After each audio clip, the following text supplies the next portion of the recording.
We light this candle to represent our grief. The pain of losing you is real. It reminds us that our lives are now changed. And we light it for our love. We light this candle that your light will always shine. We cherish the special place in our hearts that will always be reserved just for you. We thank you for this gift that your living has brought to each of us. You are loved. You will long be remembered. Jen.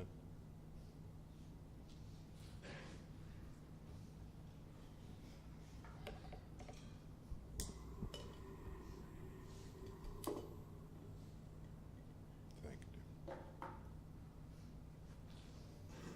Well, I welcome each and every one of you today. My name is Philip Smith, and I'm honored to be the celebrant today.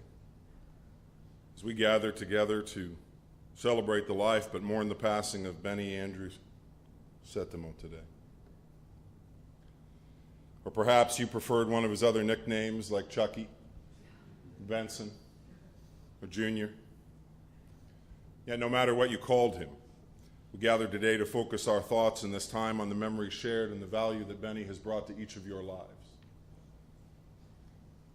And the lives of so many not here with us today, I'm sure. We also come today to join our lives with those who have loved him and will miss him more than most.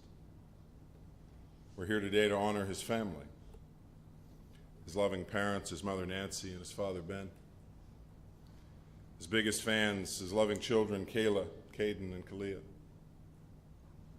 his loving siblings, his sister Leah and her partner Mitchell, his sister Christina and her partner Bradley, his loving Nona Vita, his loving niece, nephew, Jordan and Layla, his loving Jennifer, of course, his furry buddy, Joey, along with each of those who would make up the extended branches that are this family tree, along with the friends who have shared in this journey. As we open our time together, I'll invite you to join us in prayer, or perhaps in your choice, a silent reflection as we do so. Dear Father of the brokenhearted, today we remember Benny with warmth and gratitude for all the good that he has brought into our lives. We're thankful for the love, the lessons, and the memories that we have shared with him. We hold on to the hope that he now finds peace and joy in a realm beyond our own. We cherish the belief that his spirit continues on in the hearts of those who have loved and cherished him. To his family and his friends whose hearts bear the heavy weight of his absence, may they feel the warmth of your presence as you bind up their wounded hearts in your own timing and you grant them peace. Amen. You know, my friends, today is a valued day. Not simply because we gather and take this time to acknowledge the value and the importance of Benny's life, the care and the support he sought to bring to his family and his friends, the value he built into those lives that he shared along his journey, but also the subtle ways in which he has touched his world. By our coming together, we send the message to Kayla and Caden and Kalia and to everyone who loved him, that we come together in this space to help bear the burden of this sudden and immeasurable loss. We stand together to help lighten that burden as we bear its weight. And my hope would be that you continue to help bear this weight, not simply for this time and this day, but for this family and those who have loved him in their journey on. Your presence with us today, whether you're here because you were directly a part of Benny's life, or you're here to bring love and support to one who was, it simply means that Benny has made a difference in your life. And as a result, you have taken this time to stop and to honor his place in this world. The task of holding his legacy now falls to each of us. His love and dedication to his family, to his children, to those he would call friends. Each life an example of how his own steps have made their lives somehow richer by his being a part of them, even if only for a short while. The writer Shannon L. Adler makes this statement. She said, "Carve your name on hearts, not on tombstones. A legacy is etched into the minds of others in the stories that they will share about you. And Benny's legacy is certainly held within so many here today. Yet a few of those have that legacy etched into their hearts and minds, and they're going to come and share those thoughts of him with us today.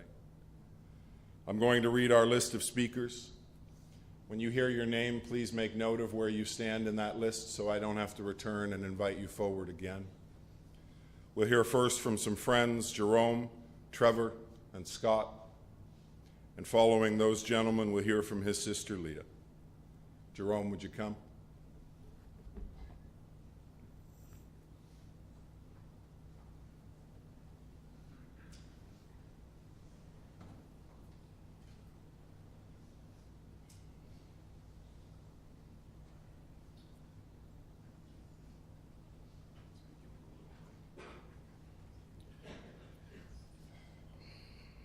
How's everyone doing? Good?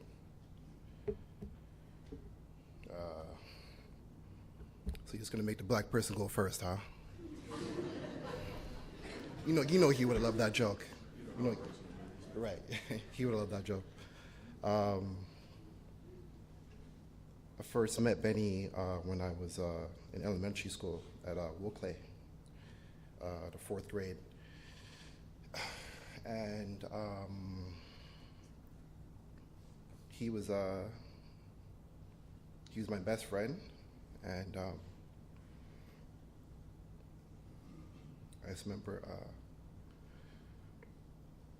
at first I was like, who's this little guy? You know? Who's this little peep squeep, you know? And he later showed me that I'm not so little, because he ended up whipping my ass. You know, he was a small guy, but he could fight. Like, those of you who really know, he could really scrap, right? And he showed me that day. He whipped my ass pretty bad, and I never made fun of a short person ever since. And I remember a lot of good memories from him. He had a big heart. I was going through a lot of stuff growing up myself. I was raised in a foster home and stuff like that, and I'd always run away. And I'd always go to his house, and Nancy'd always let me in and welcome me in. I never wanted to go home, and I'd stay there and I'd eat all Nonna's pasta all the time. And I remember one day my foster family came to get me, and I didn't want to go home. And Benny's dad was like, well, if the boy wants to stay, let him stay, you know? And then my foster parents like, we're gonna call the police. Okay, you gotta go. This boy's gotta go. But I just want to say to Benny, man, thank you for always opening the door for me, and you know, just always being there for me when no one else was there for me. And I was gonna keep it real with you guys. If Benny was here right now, he'd be upset that he passed away from a heart attack. He'd be like, come on, dog. I passed away from a heart attack, dog. Come, right before Christmas, dog. Come on, fam. Those of you who really know him, that's what he would say, right? And he'd probably be looking down from heaven right now like, what's this guy doing at my funeral, fam? He knows I don't like him, fam. Come on. Why is this man here? He knows I don't like him. Exactly. If you know Chuck, that's exactly how he would say it, right? And so last time I talked to him in September. We talked on the phone for like an hour. And he was just telling me how proud he was of me of coming up from the situation I was brought up in, seeing me at my lowest moment, and seeing that, like, you know, I'm doing amazing now. I'm traveling, I'm healthy, I'm big. 'Cause I used to be really, really skinny. Those of you who know me from elementary didn't even recognize me. Jerome? Damn, okay, all right.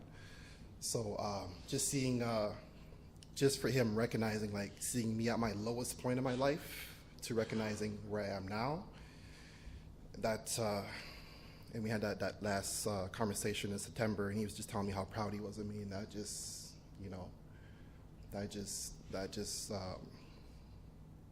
he'd always tell me that he was proud of me, but that last time in September, that was just, that really, really meant a lot. And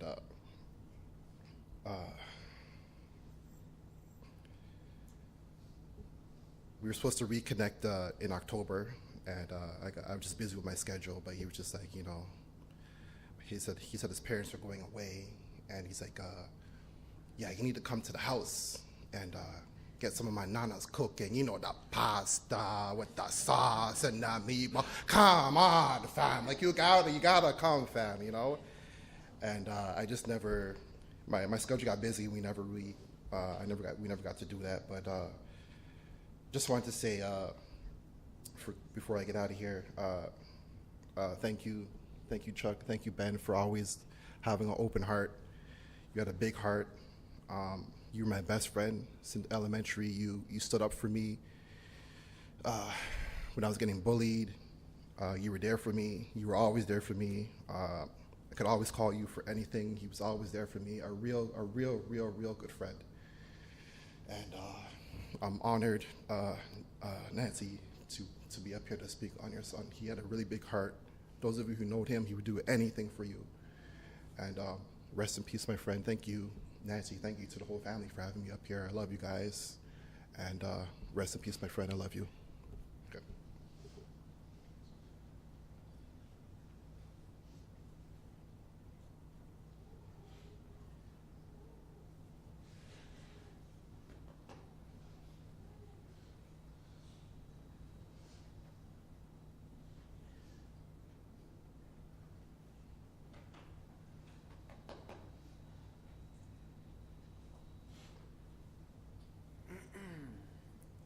Everybody, my name's Trevor. This is my letter to Benny. Where do I start? From the day I met young Benny at hockey tournaments in Will Clay, I knew me and Benny would share and be friends, as one thing we hated was Mr. Egan, and always got penalties for being rough and definitely swearing. Whether it was our love for hockey or getting into mischief together after tournaments, me and Benny became one as friends. As life continued for both of us, we stayed very close even when distant.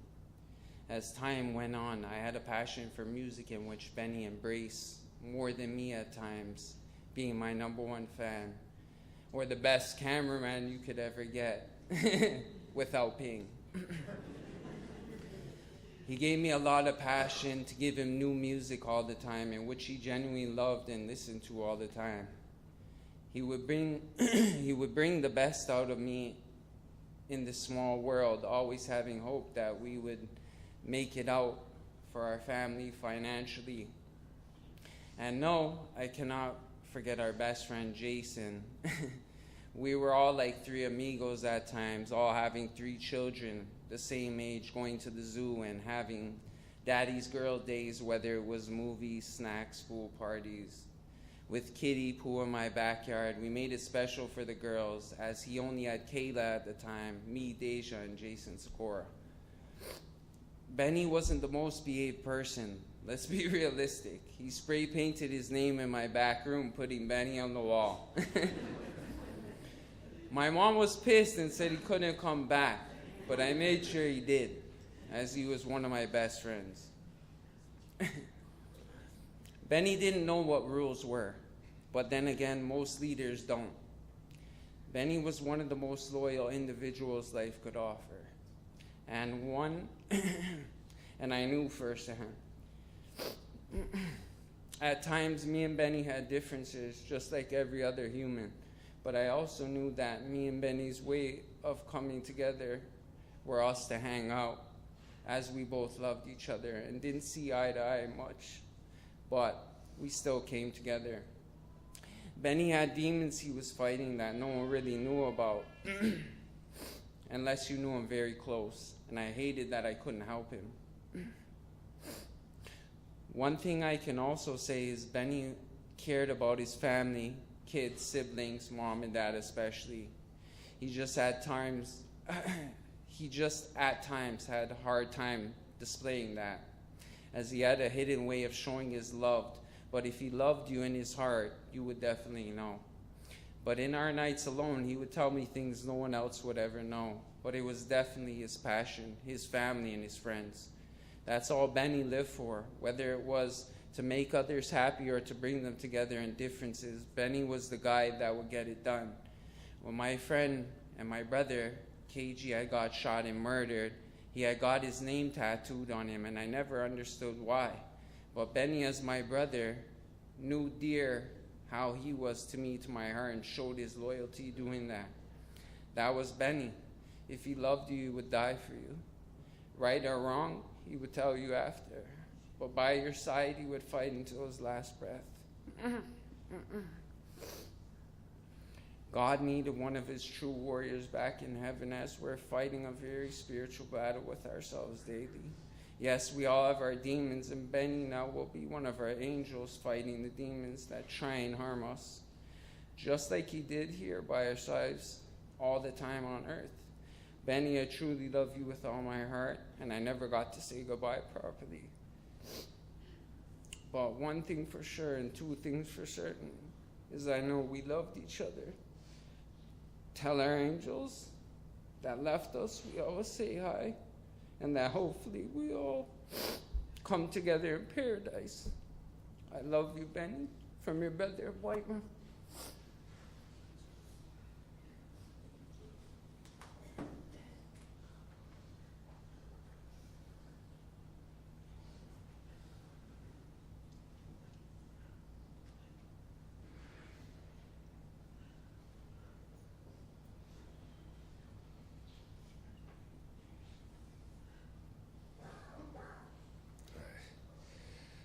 This is definitely a first for me, but if there's anybody I feel I should do this for, it's for this family and Benny. I met him 30 odd years ago, and we've been tight ever since. Much of what I should say just was said, because this kid would back you right or wrong. You know, he loved his family and his friends to the fullest, more than anybody I've known my whole life. I grew up as the only child, and this is my actual solid brother. He told me he loved me. He would do anything for any of us in this room, I promise you that. And, you know, this is an amazing turnout, and I'm very thankful for everybody being here and showing the love and respect to Benny, because we all know he's one of one. There's never be another like him.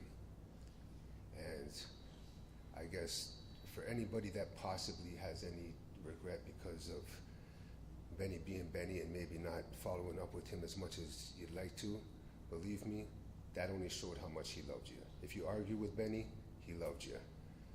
Most of the guys in here, you probably threw fists with Benny, and that was only a sign that, you know what, you loved him and he loved you right back. And you know what I mean? Please, nobody in this room have regrets with this guy, because he was who he was, and we loved him all the same, to the fullest.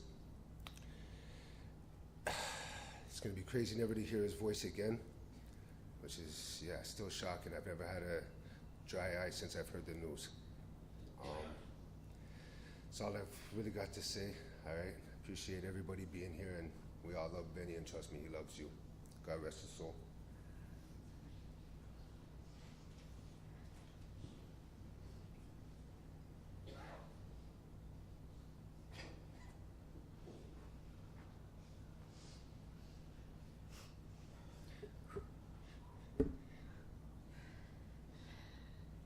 There's a lot of people here. Thank you all for coming.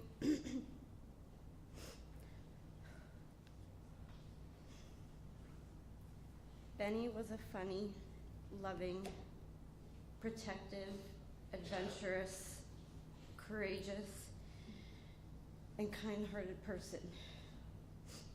He took so much pride in being our big brother and being an uncle to Jordan and Lila.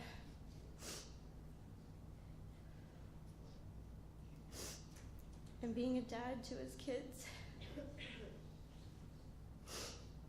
He was also known to be a bit of a troublemaker, as everyone knows.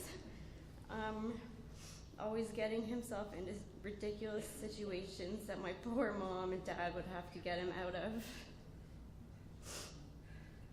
Honestly, probably everyone has a story about him like that. He loved cracking jokes and found joy in making people laugh. He enjoyed music, and whenever there was a song playing that he loved, he'd loudly and obnoxiously stomp his foot on the ground to the beat of the song with a big smile on his face. He'd go like this, just loud.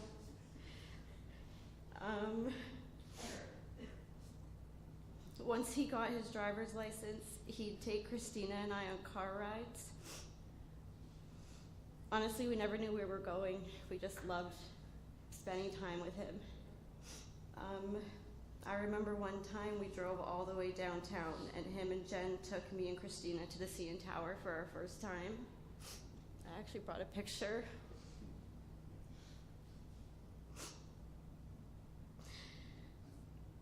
He was also the one that took us to get our first tattoos.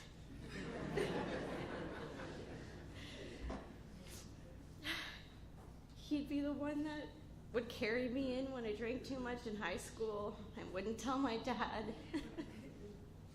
He always had our back. He was a ride or die.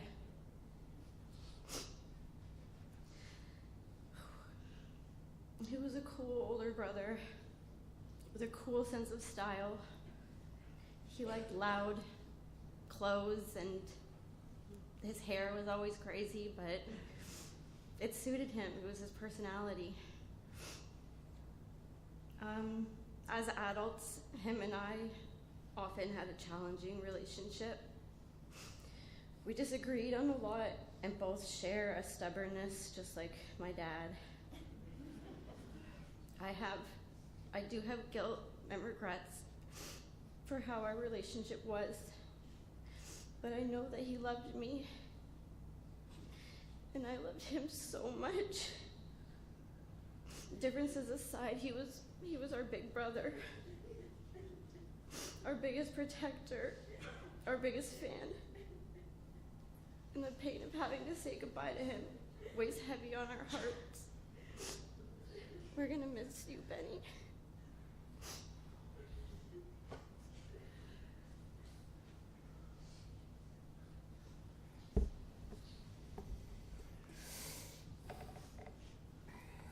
Well, I say thank you also very much to those who have stood in this place today, shared from your hearts of this love that you have shared with this man.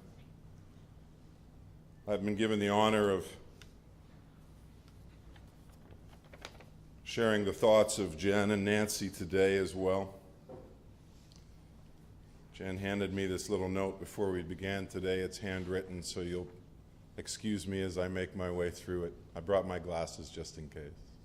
That's okay. Since the first day we hung out at lunch, never went back to class, we have never been separate since. Even staying places open 24 hours like Millie's Club 300, friends' houses, or even sneaking each other into our parents' houses. Surprise. We would drive around for hours doing anything and going everywhere just to be together. No matter what was going on in our lives, you were always there for me. No questions asked. You always made sure I had the latest gadgets. Really anything you could give me, you would. I thank you for our daughter. You always wanted the best for her. You were always the fun parent. I'm thankful for the hours of videos we have together. You wanted nothing but the best for us. I will forever cherish our memories and feel lost knowing that we won't grow old together. I love you forever, Jen. Thank you, dear. And these thoughts from his mother, Nancy. She says, I chose the song Beautiful Boy for Benny today because that's what Benny was to me, my beautiful boy. Benny made me a mother. And I can't describe the love I had. It was a love I've never experienced before. We had a bond that no one could break. If you knew Ben, you knew how much he loved his family and friends. He loved you deeply and with a passion. But he got hurt easily, too. He was a protector of his family and especially his sisters, and he had no fear. He loved his children and always wanted to spend time with them. Ben was funny and loved to joke around and was quite the character most of the time. But he would also struggle with mental illness that was never fully treated. And yet Benny would go out on his e-bike with bags full of clothes that no longer fit him. And he would give them to the homeless. He was always conscious of the elderly and would help them put their walkers into their trunks or load their groceries into their cars. He would say, I hope someone would do that for my grandparents. Right up to the end, he was giving of himself. He donated his liver and kidneys to allow others to carry on, because that's what he would have wanted. I know he's not suffering anymore, which does bring me a little bit of peace to go on. I loved him unconditionally, and he knew he wasn't just my son, but he was my best friend. He was my beautiful boy.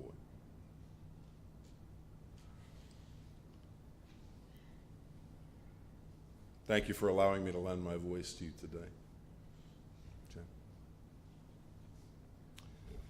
The author Patrice Karst, she wrote a book intended for children. Yet the message found within is certainly one I believe relevant to each of us who joins this space today.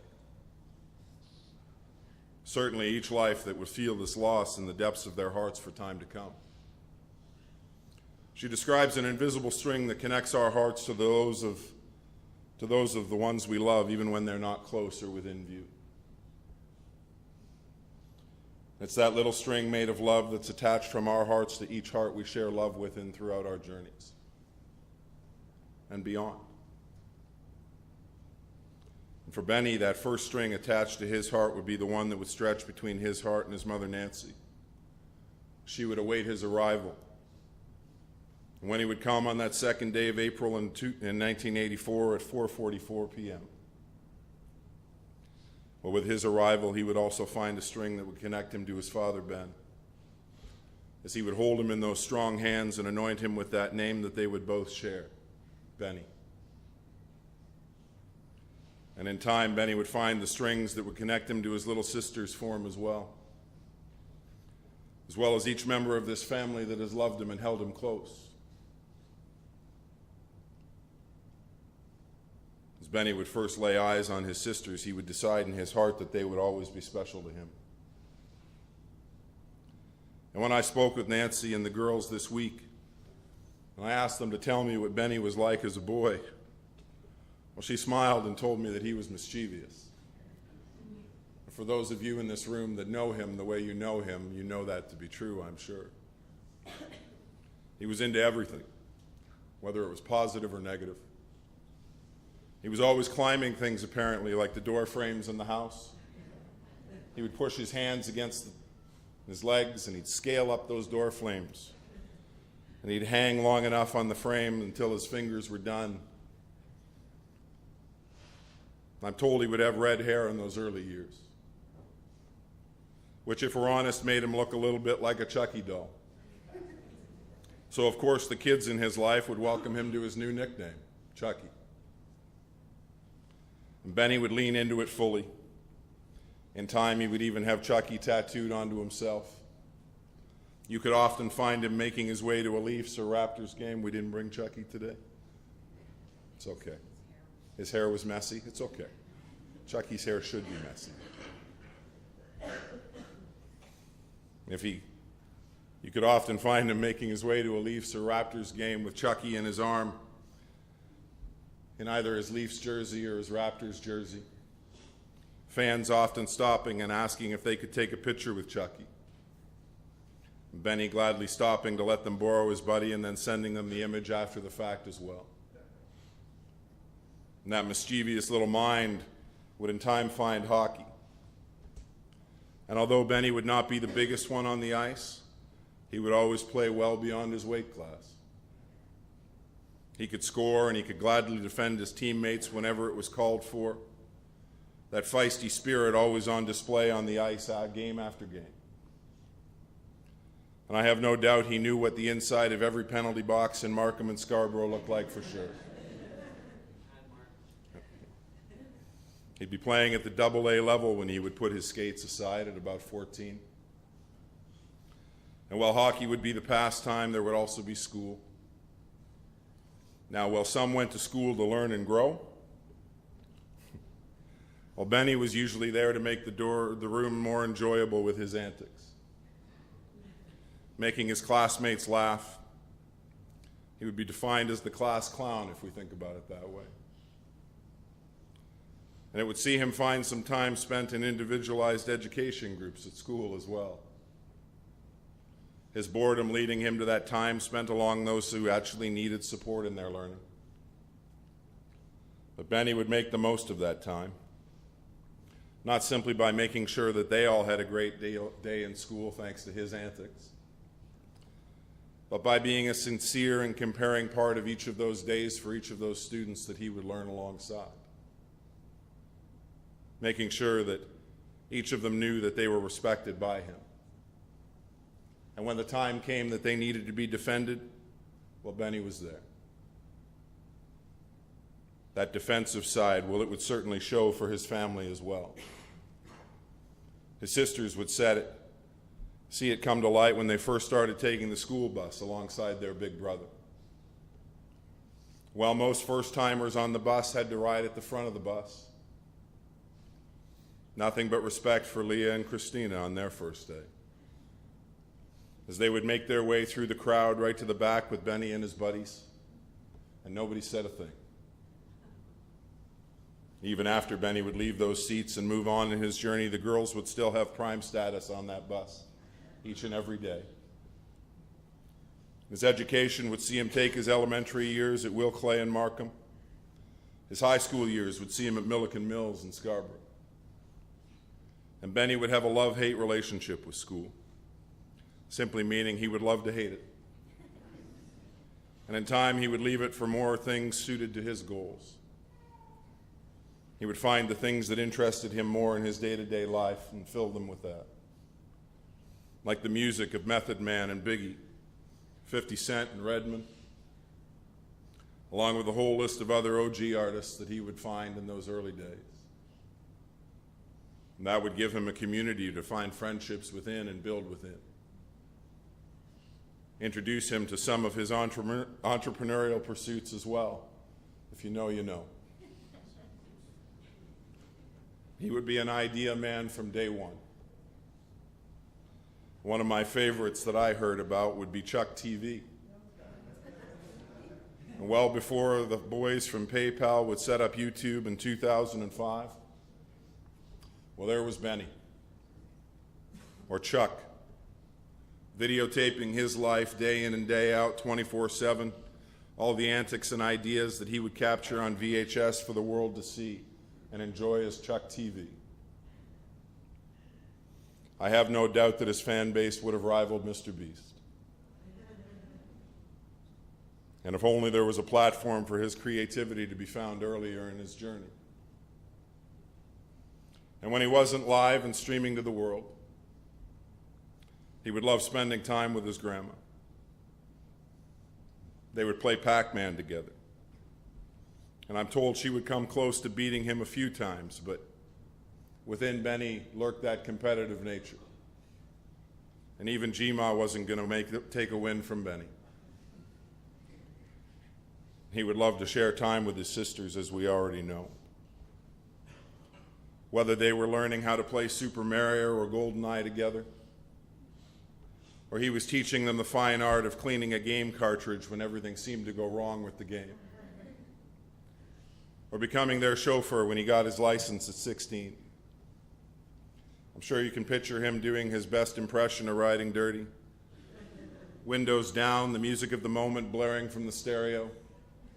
No doubt educating his little sister to the ways of the world with new lyric heard. As they sat sweetly in the back seat on their way to dance class with their big brother feeling 10 feet tall. And when Mom wasn't watching, he would also introduce them to the worlds of Scarface and Goodfellas. Well, Christina, at least. Mom had said those weren't movies for her girls. So Leah abided by that rule. Apparently, she's never seen Scarface. Christina, well, she's the rebel in the mix. And he would love his animals almost as much as his family. At one point, it would seem that every stray in the neighborhood lived in their home, with about 5 dogs and a litter of pups underfoot. And when Nancy and Ben would put their foot down about finding new homes for them all, Benny would simply respond with, "Are you serious?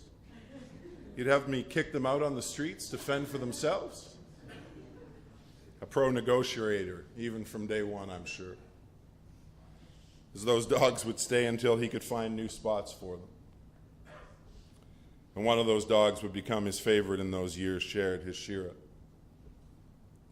She would be a pit, would always be as close to Benny as she could be. And Benny would train her in the ways of this world. One of the ways he would train her was how to climb trees. Not that a standing pit wasn't intimidating enough, but then you take one and you actually have it leap out of a tree at you. Well, that's just terrifying. But he would also teach her another trick that he loved, how to sniff out your cash. And when his buddies would come over and he'd be looking for some chip-in money for food, well, he would always give them a chance to cough up before sending Shira to look for it.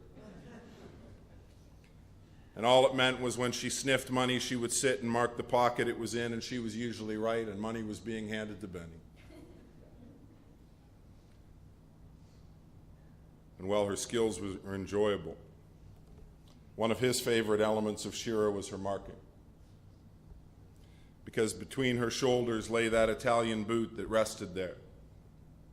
And for Benny, well, not only was she beautiful, but she was Italian, and that made her the best doggo on the planet. Now, that Italian pride that Benny would roll through life with, it would also come with some of those characteristics the culture is known for. And Benny was never afraid to be loud, let you know that he was in the room. And in many instances, it was the perfect way for him to make new friends along this journey. Whether he was just there for an evening shared, or he was doing that thing that he did for a lifetime, which was lending somebody a hand or helping a total stranger. Nancy recalled for me how many times she would shove a stranger into her car as they were suddenly giving them a ride home. Then realizing that Benny didn't know them, he was just being nice.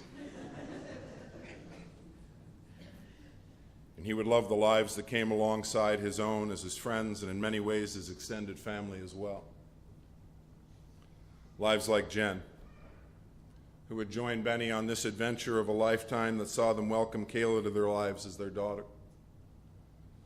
And while he and Jen would have their ups and downs along the way, there would always be love shared between them and for their beautiful girl.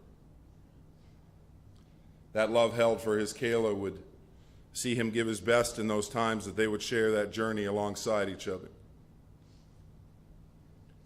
And when he would increase his standing as a dad with the arrivals of Caden and Kalia, well, they would all come to know his love in the ways that mattered most.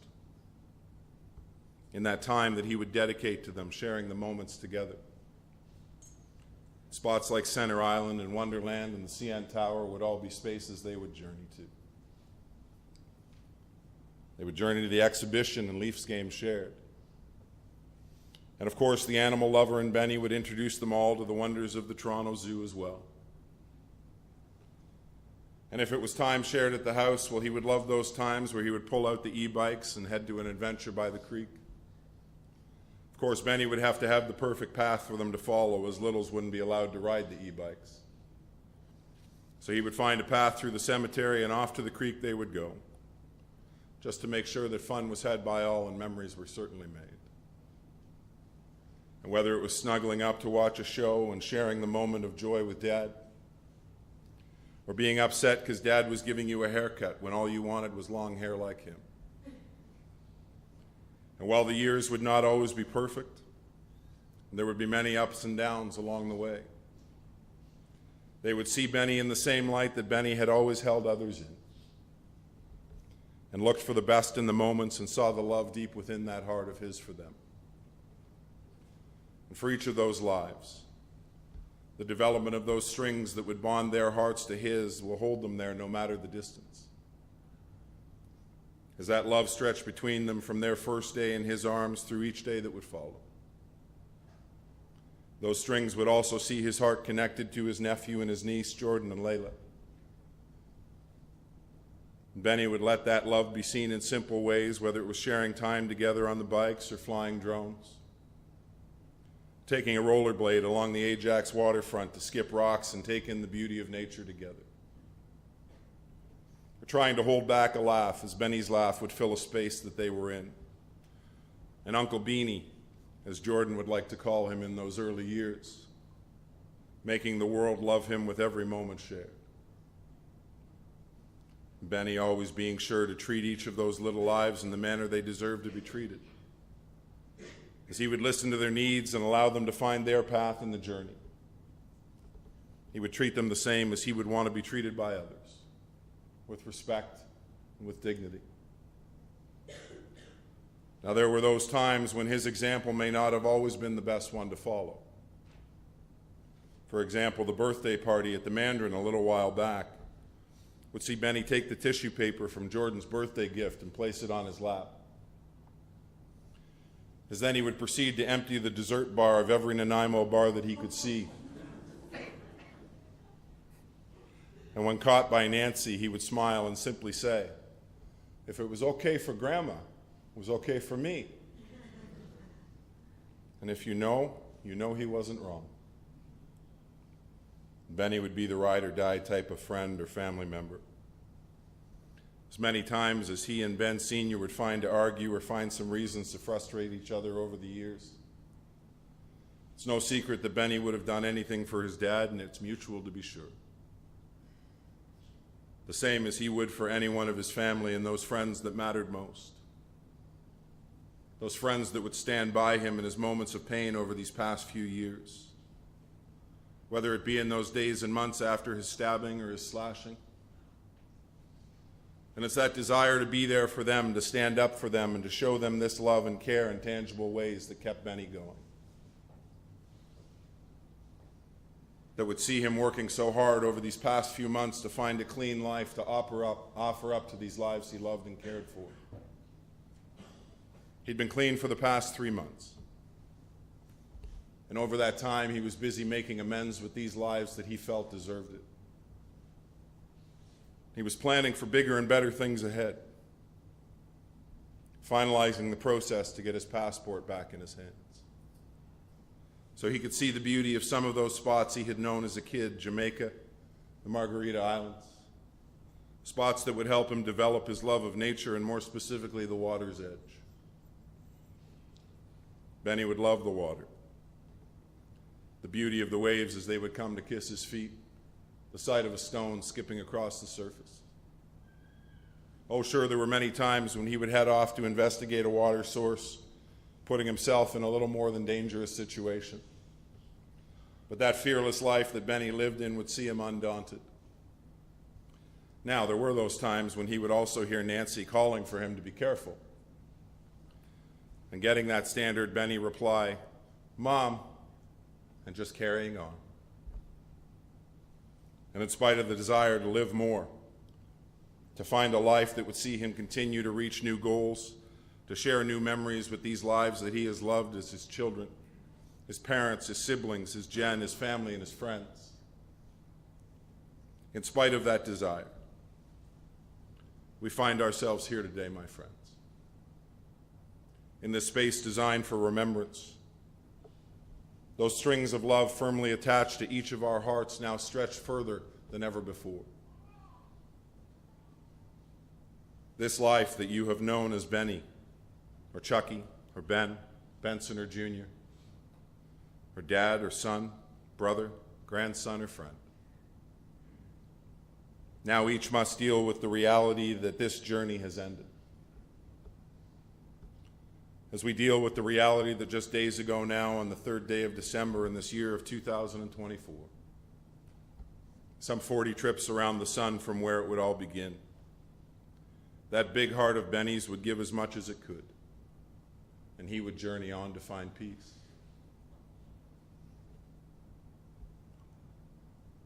He would journey on to the welcome of heaven above, and to the joy of once more being reunited with those lives he had loved and missed so greatly on this earth. No doubt each there to welcome him with the warmth and care of their love once more and for eternity yet to come beyond our sight. And Benny would know peace. My friends, let us be comforted in the knowledge that each of those strings that has held your heart to his lifetime share, they're still there for your heart as long as your days and memories last as well. And in those times when you want to feel close to him once more, I encourage you to just say his name. Never be afraid to tell him how you're feeling. I know he will gladly listen to anything you have to say, because that string made of love that connects your heart to his is long enough to keep him close no matter where you go. As we begin to finalize our time of remembrance today, in a few moments from now, the directors here at Barnes will join us in this chapel, and we'll escort Benny from the chapel into the lobby for a final moment of reflection before we bid him farewell. After which time, the family will invite you to join them for a time of reception in the reception area along the top hallway. Our directors will lead you there as well. But as we do prepare to leave today, I'd like to share with you a final piece of poetry and a song, both dedicated in love to Benny from his loving family today. The poet writes these words. He says, "You can shed tears that he is gone, or you can smile because he has lived. You can close your eyes and pray that he will come back, or you can open your eyes and see all that he has left. Your heart can be empty because you can no longer see him, or you can be full of this love that you have shared. You can turn your back on tomorrow and simply live in yesterday, or you can be happy for tomorrow because of yesterday. You can remember him and only that he is gone, or you can cherish his memory and let him live on. You can cry, close your mind, be empty and turn your back, or you can do what Benny would want. Smile, open your eyes, love, and go on."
Can I invite you all to rise, please?